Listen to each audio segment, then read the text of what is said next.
찐덕찐덕 뿜뿜. 에스라 7장 10절. 에스라가 여호와의 율법을 연구하여 준행하며 율례와 규례를 이스라엘에게 가르치기로 결심하였었더라.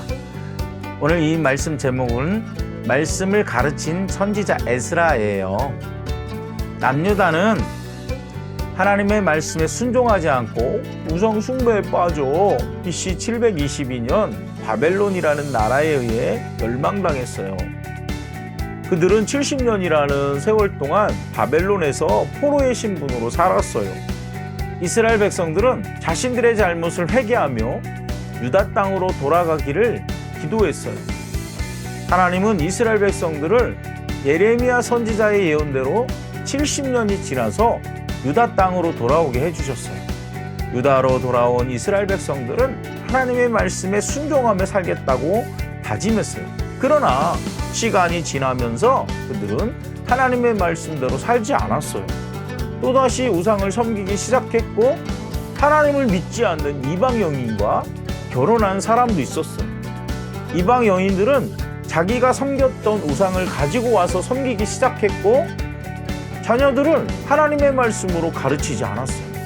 더 큰 문제는 백성들을 바르게 인도해야 할 방백들과 고관들인 지도자들이 먼저 이방 여인들과 결혼을 했어요.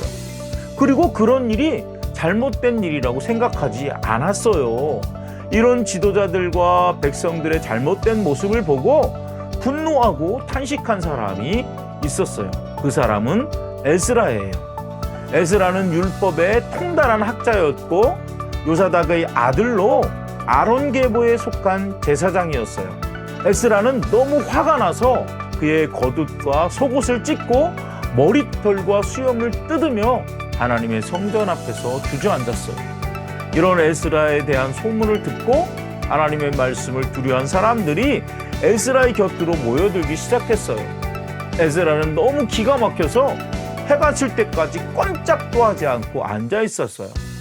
하나님께 저녁 제사 드릴 시간이 되자 자리에서 일어난 에스라는 엎드려서 큰 소리로 회개하며 하나님께 기도를 드렸어요. 나의 하나님이여, 내가 부끄럽고 얼굴이 뜨거워서 감히 하나님을 향해 얼굴을 들지 못합니다.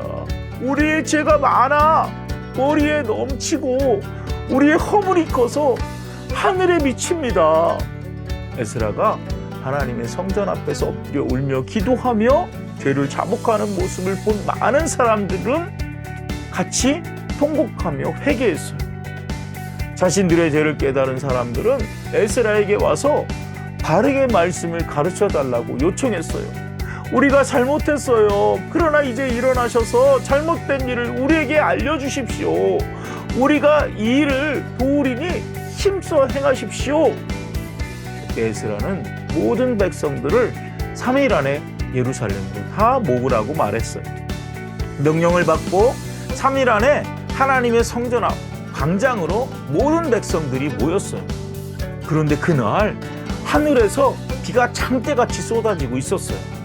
하지만 백성들은 자신들의 죄가 큰 것을 깨닫고 꼼짝도 하지 않고 오래도록 비를 맞고 있었어요.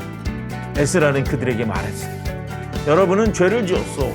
여러분은 유다 백성이 아닌 하나님을 알지 못하는 이방 여자들과 결혼을 한 것은 여러분의 죄를 더욱더 크게 한 겁니다. 이제 하나님께 죄를 고백하고 하나님의 뜻에 순종하기로 다짐하고 이방인 아내를 다 돌려보내십시오. 에스라의 말을 듣고 그곳에 모인 사람들은 큰 소리로 대답했어요. 당신의 말씀대로 우리가 마땅히 행하겠습니다. 백성들은 각자 집으로 돌아가서 약속한 대로 하나님을 믿지 않는 이방인 아내들을 돌려보냈어요. 마음은 아팠지만 하나님의 말씀대로 사는 것이 더 중요하다고 생각했어요.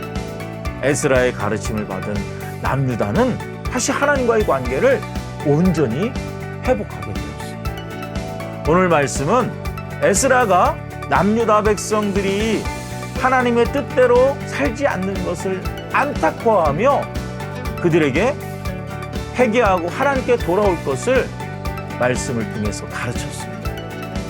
우리가 하나님의 말씀대로 살지 않는 것들이 있으면 먼저 죄를 회개하고 하나님께로 돌아설 때 다른 사람들도 우리의 영향을 받아 회개하고 돌아올 수 있다는 것을 여러분 기억하세요. 여러분 한 주도 믿음 안에 승리하시고요.